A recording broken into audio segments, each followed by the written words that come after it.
And it was so scary for me. Like, a lot of people didn't think, sabi, ay, privileged ka naman, ang dami mong pera, may sarili kang negosyo. But it was so hard for me because I left my marriage while I was doing my fundraise, while I was struggling with my company, and I still needed to show up.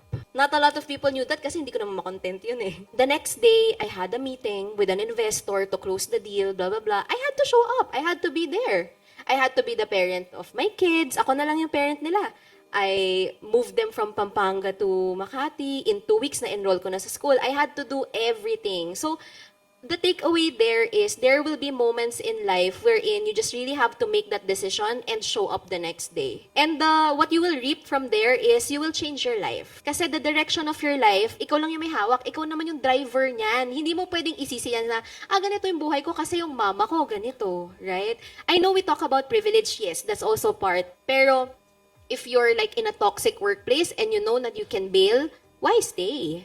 If you are with a toxic partner and you know you will be happy single, why are you still there? You also have to ask yourselves those hard questions because yun yung magdadrive sa'yo to the right path in life.